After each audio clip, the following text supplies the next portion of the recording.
je le veux.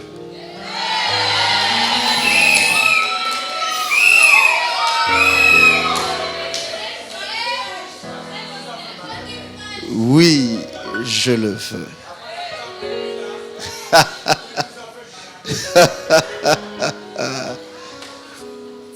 Voyez-vous cette phrase que vous connaissez, vous l'avez déjà entendue, soit dans des films, soit parce que vous étiez au mariage civil. C'est la phrase normalement que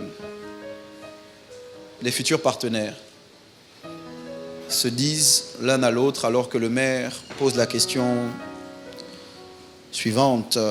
Acceptez-vous de prendre pour époux monsieur, de le chérir, de l'aimer? Et la personne répond normalement, oui, je le veux. On pose la question à l'homme, acceptez-vous de prendre pour épouse mademoiselle, en acceptant de la chérir, de l'aimer? Et finalement, l'homme répond, oui, je le veux. Ce matin, et c'est ce que l'apôtre Paul dit, c'est l'un des derniers versets que nous avons lus. La Bible dit ce mystère, parce que le mariage est un mystère, l'alliance est un mystère. Ce mystère est grand, mais il dit, je parle là, pas juste de l'homme et de la femme. En fait, je ne parle même pas de l'homme et de la femme. Je parle de Christ et de l'Église. Voici ce que vous devez comprendre pour que je puisse ensuite nous parler à nous tous. C'est que dans le contexte de ce texte, l'apôtre Paul révèle que quand bien même cette phrase a été citée par Moïse, lorsqu'il a écrit la Genèse, je pense que c'est le chapitre 2, l'homme quittera son père et sa mère, il dit c'est pourquoi l'homme quittera son père et sa mère et s'attachera à sa femme, et les deux deviendront une seule chair. L'apôtre Paul révèle que quand Moïse dit ça, il le dit de façon prophétique. Il parle de Christ et il parle de l'Église. Ça veut dire que pour pouvoir bien comprendre le rôle de Christ vis-à-vis de son Église, vous devez comprendre le rôle d'un époux vis-à-vis de son épouse. Pour pouvoir bien comprendre le rôle de l'Église vis-à-vis de son Christ, vous devez comprendre le rôle de l'épouse vis-à-vis de son époux. Mais c'est vrai dans l'autre sens aussi, pour pouvoir bien comprendre le rôle de l'époux vis-à-vis de son épouse, ils doivent comprendre le rôle de Christ vis-à-vis de l'Église. Pour pouvoir bien comprendre le rôle de l'épouse, elle doit comprendre le rôle de l'Église. Donc ce matin, même si je vais parler à Uriel et à Nelly, en fait, je vais parler de Christ et de toi. Okay. En parlant de Jean Uriel ou d'Uriel à Nelly, je vais te dire ce que Christ doit faire pour toi. Et en parlant à Nelly et de son rôle vis-à-vis d'Uriel, je vais dire ce que toi, tu dois faire pour Christ. Donc, ce matin, que tu sois homme ou femme dans cette salle, tu es Nelly. Parce que tu es l'épouse. Et aucun d'entre nous ici n'est l'époux. Aucun d'entre nous ici n'est Christ. Nous, on peut s'identifier, messieurs, surtout vous qui aspirez au mariage, vous pouvez vous identifier à Uriel en vous disant, parce que bon, les hommes tout à l'heure ont crié, quand on est finalement arrivé à la fin de la lecture, ils se sont vengés. Que la femme respecte son mari. Parce que depuis le début, les femmes criaient pour aimer, aimer, aimer. Malheureusement pour vous, mesdames, je dis malheureusement parce que vous avez beaucoup crié. Malheureusement pour vous, mesdames, l'apôtre Paul ne commence pas en parlant aux hommes. Donc malheureusement pour nous, messieurs, l'apôtre Paul ne commence pas en parlant aux hommes, il parle aux femmes et il parle à l'Église. Ça veut dire quoi? Ça veut dire que beaucoup d'entre vous, vous perdez de vue que lorsqu'on doit nous enseigner sur le rôle de l'Église vis-à-vis de Christ, il y a quelque chose que l'époux a déjà fait qui justifie qu'on commence par le rôle de l'épouse. La plupart des femmes que j'ai eues dans mon bureau dans le cadre des conseils matrimoniaux ou du conseil matrimonial m'ont dit, évêque, à l'époque j'étais pasteur, la Bible dit, c'est vrai que femmes, soyez soumises, mais la Bible dit d'abord, avant mari, aimez vos femmes. C'est ce que la plupart des femmes pensent et ce n'est pas vrai. Le texte ne commence pas avec Marie, aimez vos femmes. Vous l'avez vu? Vous l'avez vu ou pas? Mesdames, est-ce que vous l'avez vu ou pas? Mesdemoiselles, est-ce que vous l'avez vu ou pas? D'accord, on peut remettre le verset 22, Éphésiens 5, 22. Remettons juste pour des questions remettons Éphésiens 5, 22.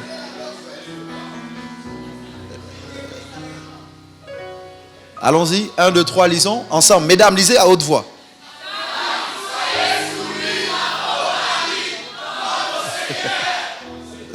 D'accord. Maintenant, mettez le verset 24, je crois. Verset 24. Non, verset 25. Voilà. Marie, messieurs, lisez à haute voix.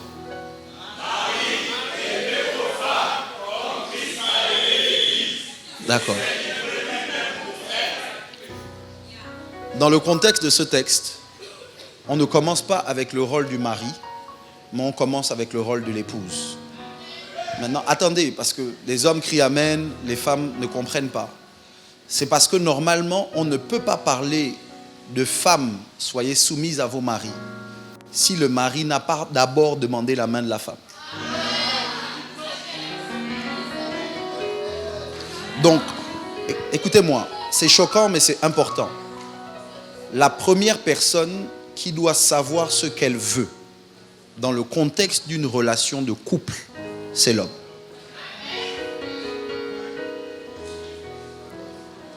Malheureusement, beaucoup d'hommes ne savent pas ce qu'ils veulent. Mais Christ sait ce qu'il veut. Et Christ a fait le choix, écoutez-moi, doucement, de mourir pour nous avant même que nous ne le choisissions. Ça veut dire que Christ a été d'accord de mettre sa vie sur l'autel alors que tu n'étais même pas amoureux, amoureuse de lui. Il a payé le prix ultime pour te prouver qu'il t'aime. La Bible dit, quand nous ne l'aimions pas, il nous a aimés le premier. Donc la raison pour laquelle on ne commence pas avec l'homme ici, c'est parce que normalement le rôle de l'homme est sous-entendu dans le contexte du mariage. L'amour doit être la base de la relation. D'ailleurs, la Bible dit que la plus grande chose, c'est, parmi la foi, l'espérance, la plus grande de ces choses, c'est l'amour est plus grand que la foi. L'amour est plus grand que l'espérance. Ok. Uriel a dû poser la question à Nelly à un moment de leur relation, veux-tu m'épouser? C'est vrai, non? À un moment, non, pour de vrai, à un moment, il a dû lui dire, do you want to marry me? Est-ce que tu veux m'épouser? Pourquoi vous aimez l'anglais comme ça là? Est-ce que tu veux m'épouser? Ok. Commonwealth, hein? Ok. Est-ce que tu veux m'épouser? Et vous n'étiez pas là. Nous n'étions pas là.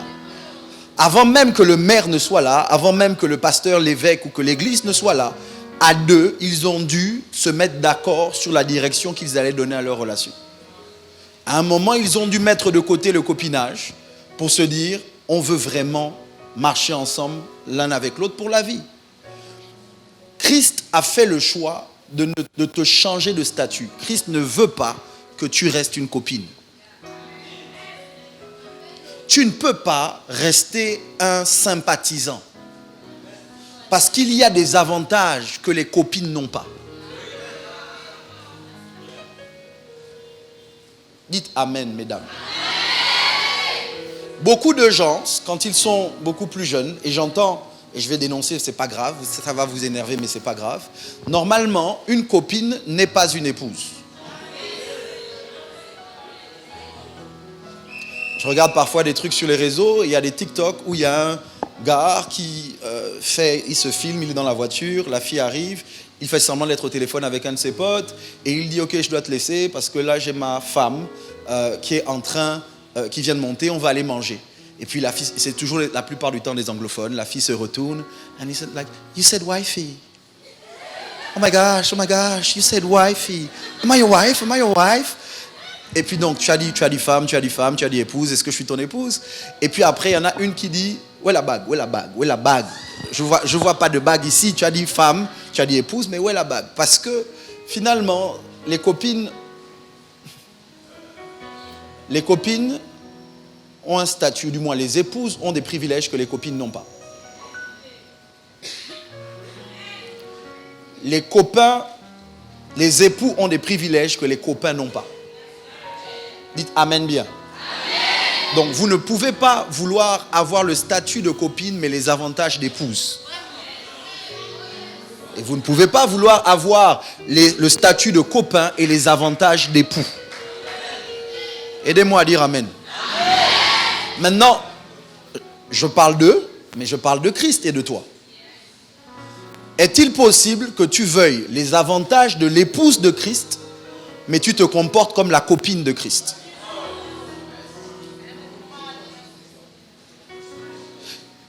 Une épouse, on ne cherche plus à la convaincre. Normalement, une épouse est épouse. On peut courtiser, on peut raviver la flamme, mais normalement, l'épouse ne va jamais dire à son époux, parce que tu ne m'as pas fait ci ou fait ça, je retourne chez mes parents. C'est un peu ce que toi tu dis à Dieu, si tu ne me donnes pas, je retourne dans le monde. J'ai lu un autre statut récemment, où la personne dit, elle dit dans ta prière, c'est pas bien ce qu'elle dit, mais je vais quand même vous dire. Elle dit parfois quand tu pries, tu parles à Dieu, et puis tu dis à Dieu, donne-moi, si tu ne me donnes pas, je vais voir le diable. Authentique, c'était écrit dans le truc, ça m'a fait rigoler, mais sauf que ça c'est la mentalité des copines. Des gens qui ne sont pas encore fixés, des gens qui ne savent pas ce qu'ils veulent. Donc soit tu es en Christ, soit tu es dans le monde, tu ne peux pas être dans les deux. Soit tu es une épouse, soit tu es une copine, tu ne peux pas être les deux. Maintenant, parlons du rôle de l'épouse, puisque ça commence par elle. Femmes, soyez soumises à vos maris comme au Seigneur. Remets le verset, s'il te plaît. On dirait que c'est une femme qui a la projection. Parce que c'est le verset qu'elle n'aime pas. On va remets le verset. Femmes. 1, 2, 3. Femmes, soyez soumises à vos maris comme au Seigneur. Verset 23. Car le mari est... Car le mari est le... Comme Christ est le... Ok, donc ça veut dire, Nelly, que de la même manière que Christ est ton chef, Uriel est ton chef.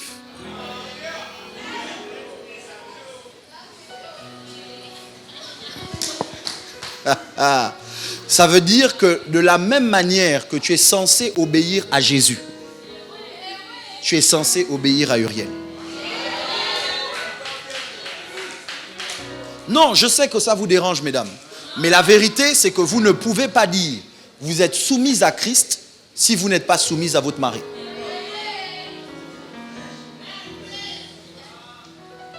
Et Nelly, je sais que Nelly est soumise. Uriel dit oui. Uriel dit oui. Vous voulez bouder, Uriel lui-même, il dit oui. Voilà. Donc, Nelly est soumise, mais la Bible dit qu'elle doit être soumise à Uriel. Et le mot comme est un mot qui fait équivaloir. Ça veut dire que de la même manière, c'est-à-dire la même soumission qu'elle démontre à Christ, elle doit la démontrer à son mari. Donc ça veut dire que la femme qui ne... Ça va pas être bien. La femme qui n'est pas soumise à Christ ne peut pas être soumise à son mari. Elle va donner le sentiment qu'elle est soumise, mais dans son cœur, elle peut être belle. Amen. On me bénit à ce culte aussi. C'est le culte où j'ai reçu le plus de bénédictions depuis que je prêche. Ok, Nelly doit être soumise. Et là, mesdemoiselles, mesdames et messieurs, vous allez vous rendre compte que les femmes n'ont pas un problème d'amour. Vous trouverez aucun texte biblique où on dit femme aimée. Parce que quand la femme aime, elle aime.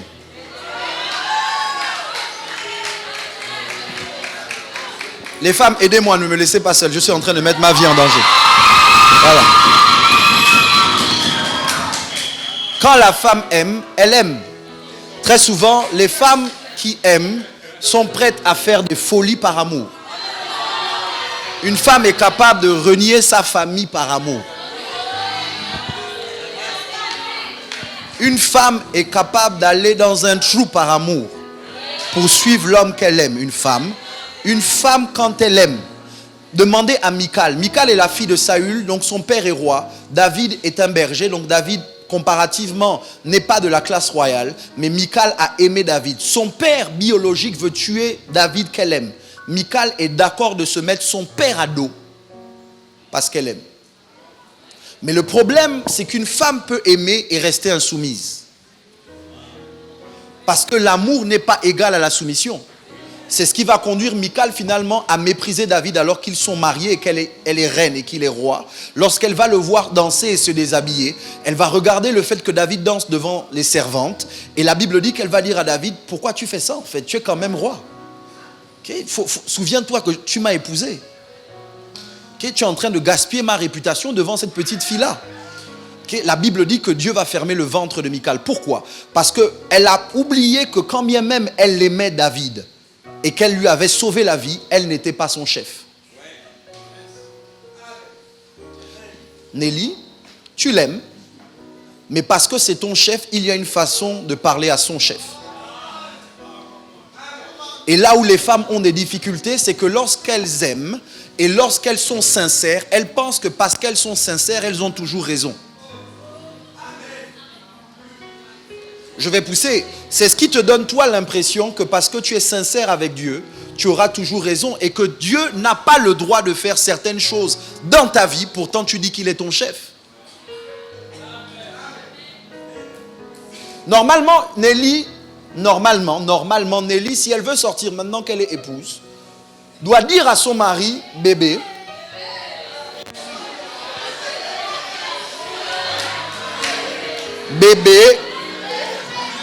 je veux aller boire un verre avec les copines. Est-ce que tu y vois un inconvénient? Son mari dit non, vas-y, pas de problème. Son mari peut aussi dire non, n'y va pas. Parce que je ne fais pas confiance à tes copines-là. C'est exactement le comportement que tu devrais avoir avec Christ. Seigneur, j'ai envie d'aller boire un verre avec des poteaux. Est-ce que tu y vois un inconvénient? Et normalement, Jésus peut te dire, go ahead, vas-y. Ou il peut te dire non. Parce que ce sont des personnes qui vont t'influencer négativement. Le problème, c'est que vous faites du bruit aux femmes insoumises, alors que vous êtes insoumis. Tu es un homme, mais tu veux qu'une femme te soit soumise, alors qu'en tant qu'épouse de Christ, tu ne lui es pas soumis. Tu es une femme. Tu veux plus tard avoir un mari qui t'aime, mais en même temps, tu considères que tu as le droit de décider de ta propre vie. Tu ne peux pas, alors que tu es une épouse, te comporter comme une petite fille. Je vais être dur, c'est pas grave. L'homme quittera son père et sa mère et s'attachera à ça. On n'a pas dit à sa copine, on n'a pas dit à sa petite fille, on a dit à ça.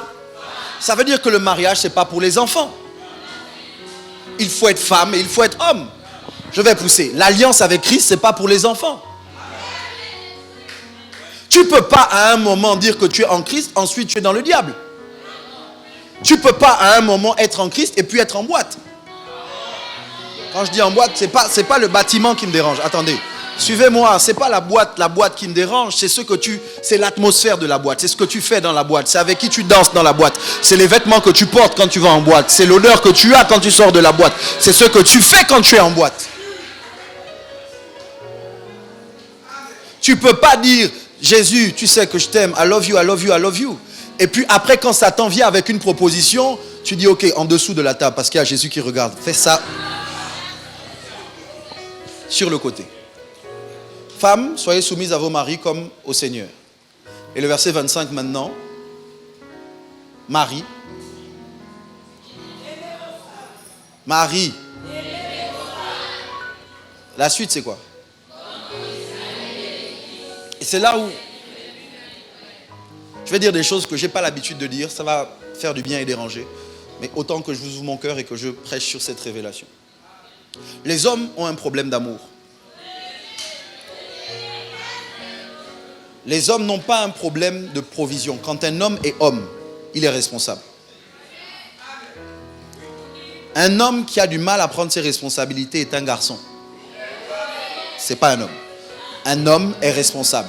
Mais on peut être responsable sans aimer. C'est-à-dire, on est capable de pourvoir, on est capable de donner, on est capable de faire ce qu'on doit faire, mais notre cœur n'est pas là.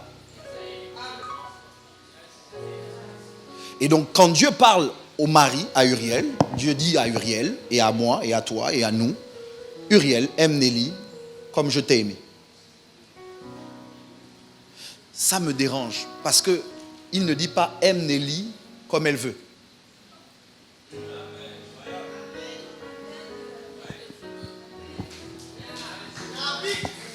Le texte dit, Marie, aimez vos femmes comme qui? Ça veut dire que le standard de l'amour que l'homme doit dupliquer sur son épouse, c'est l'amour que Christ a donné à son épouse. Donc, le mari n'est pas supposé t'aimer comme Théophile aime Cunégonde. Uriel n'est pas supposé aimer Nelly comme moi j'aime ma femme. Il est supposé aimer Nelly comme Christ aime l'Église. Ça veut dire que normalement, ils ne doivent pas se comparer à un autre couple humain. Ils doivent se comparer au couple divin. Le standard n'est pas Beyoncé et Jay-Z. Le standard n'est pas le couple qui a offert une dernière voiture Range Rover à son épouse et qui l'a mis sur Instagram. C'est pas ça le standard. Le standard, c'est Christ et l'Église. Pas un rappeur et sa femme, pas un pasteur et sa femme. Est-ce que vous m'entendez même? Je suis en train de dire que vous devez arrêter d'évaluer l'amour de l'homme par l'amour d'un autre homme. Et Uriel ne doit pas se comparer à quelqu'un qui fait moins que lui pour dire, est-ce que tu vois comment il traite sa femme? Moi, je te traite mieux. Parce que le standard n'a jamais été comment quelqu'un d'autre traite sa femme. C'est comment Christ traite l'Église. Le problème de l'Église, c'est qu'on veut être aimé par Dieu comme le diable aime ses agents. Le diable donne vite à ses agents parce qu'il a peur de les perdre. Dieu est d'accord de te faire patienter avant de te donner quelque chose. Parce qu'il n'a pas peur de te perdre. Oh, vous allez m'entendre. Je vais pousser.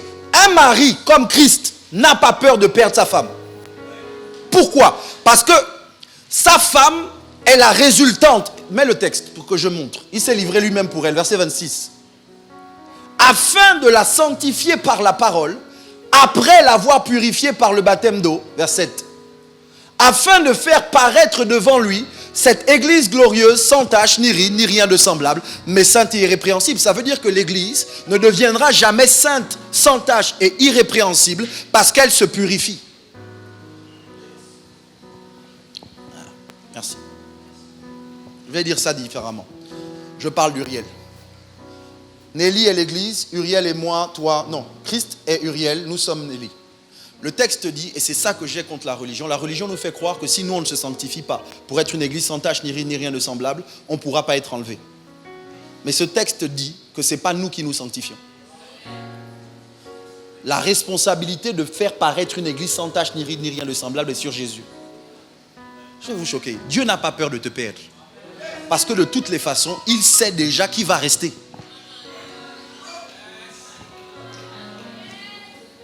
Il te donne juste l'opportunité de faire un choix. Mais dès le début, il sait quel choix tu vas faire. Et normalement, quand on est marié, c'est quelle folie. Vous êtes en relation, vous êtes toujours dans la peur. Normalement, il connaît sa place, elle doit connaître la sienne. Tu dois connaître ta place avec Christ.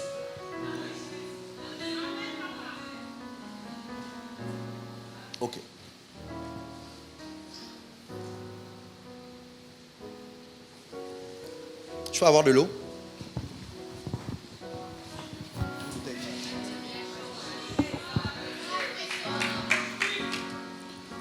La bradi bahai, malizo bradi kateli malahai, nialo she bradi ale saliata. C'est un mariage particulier. On va prophétiser sur eux tout à l'heure, mais je dois poser un fondement. La zibridalo chez les mazi paliata. Idelialo si ali ali ale palialo si bradeha. Mano pali kete bradeha. La zo pali ali alo si bradele baha. Nalialo shadi ale mazi kale bradeha. Personne n'est comme toi. Personne n'est comme toi. Tu es le Dieu 3 fois saint. Personne n'est comme toi.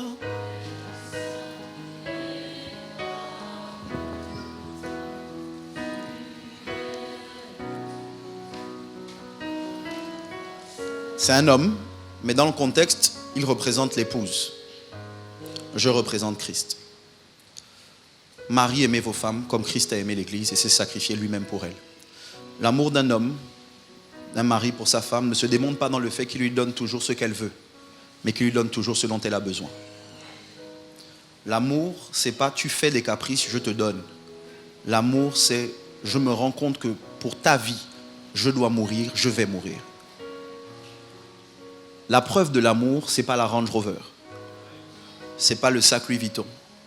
La preuve de l'amour, c'est soi-même. Je peux te donner une voiture sans me donner à toi. Mais si je te donne qui je suis, c'est que je te donne ce que j'ai. Arrêtez de vouloir ce que Dieu donne sans vouloir qui Dieu est. Parce que si vous avez Dieu, vous avez ce qu'il donne. Mais si vous avez ce qu'il donne, vous pouvez ne pas avoir qui il est. Vous m'entendez ou pas? La Bible dit que Christ aime l'Église. Il l'a purifiée par l'eau du baptême, l'a sanctifiée. Mets le verset 25. Verset 25. Aimer l'Église et s'est livré lui-même pour elle, verset 26. Afin de la sanctifier par la parole, après l'avoir purifiée par le baptême d'eau, 27. 27. Afin de faire paraître devant lui cette Église glorieuse, sans tache, ni rien de semblable. Comment est-ce que l'épouse, ici, comment est-ce que l'épouse se retrouve sans tache, ni rien de semblable? C'est pas en allant faire la chirurgie esthétique. C'est pas en frottant des produits. Écoutez-moi, l'épouse devient sans tache, ni rien de semblable par la parole de son mari. Ça veut dire que quand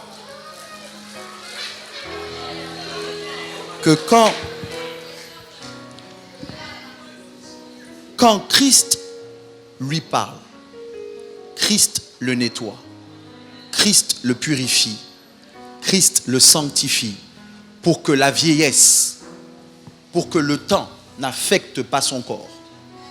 Les rides viennent parce que le corps vieillit. Le temps affecte le corps. Suivez-moi. Mais si la plupart des hommes, emmenez une serpillère, la plupart des hommes donnent le sentiment que parce que la femme est rebelle, la femme ne doit plus avoir droit à un certain langage. Et je veux vous aider, c'est humain, mais je veux aider tout le monde. Quand la personne se comporte mal, ne lui parlez pas, surtout si c'est votre époux, votre épouse, ne lui parlez pas en fonction de ce qu'il fait. Parlez-lui en fonction de qui il est. Je vais redire ça. Ça veut dire que si Nelly un jour manque de respect à Uriel, Uriel peut la sanctifier, peut la nettoyer en lui disant bébé, je t'aime.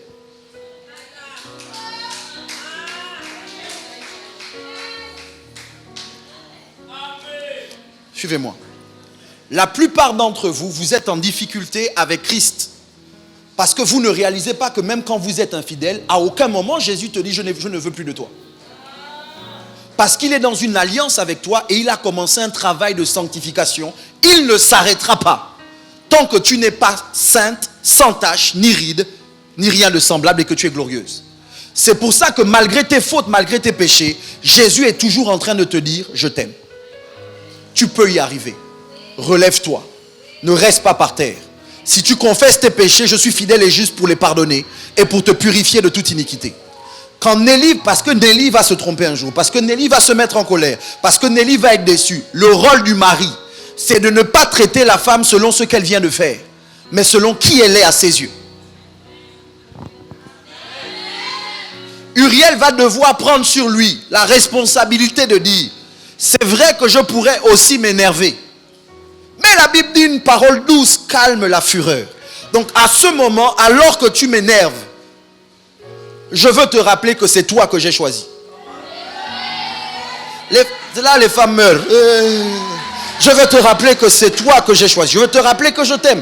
Mais le problème, suivez-moi, parce que là, vous allez passer à côté de ce que Dieu veut vous donner si vous ne pensez qu'à eux. C'est important pour lui. Uriel aura la responsabilité de dire, ok, Nelly m'énerve. Là, elle est en train de m'énerver. Là, elle me fatigue. Mais un jour, j'ai dit oui, je le veux. Pas juste pour le meilleur, mais même si le pire arrive. Nelly va devoir se rappeler que le jour où Uriel ne lui manifeste pas l'amour qu'elle attend, il va falloir qu'elle le respecte. S'il y a une chose que les hommes n'aiment pas, Nelly, pour de vrai, aucun homme, sauf les omelettes, mais aucun homme n'aime ça, le manque de respect. Aucun homme. L'homme peut pardonner le fait que tu aies pris son argent, l'homme peut pardonner le fait que tu ne saches pas faire la cuisine, l'homme peut pardonner. Mais dès que tu lui manques de respect, surtout devant les gens, encore pire devant sa famille ou ses amis, c'est-à-dire que le gars se repose la question, est-ce que j'ai bien fait d'épouser la fille là? Ma mère avait raison. Et mes potos m'ont dit. Pourquoi? Parce que le manque de respect, c'est perçu par l'homme comme un rejet de son autorité. Que vous le vouliez ou pas, si vous êtes marié, votre mari est votre chef. Les hommes disent Amen. Je n'ai pas dit ton copain. Je n'ai pas dit le gars chez qui tu dors les week-ends. J'ai dit ton mari.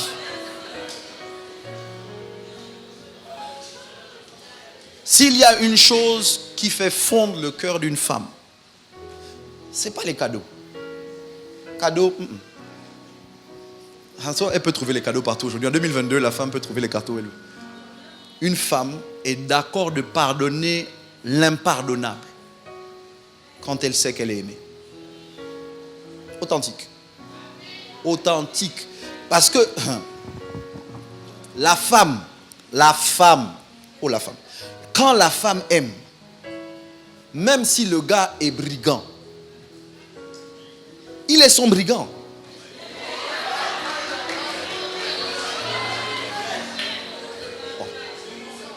Les femmes ont un instinct maternel tellement développé qu'elles se croient capables même de changer le pire des brigands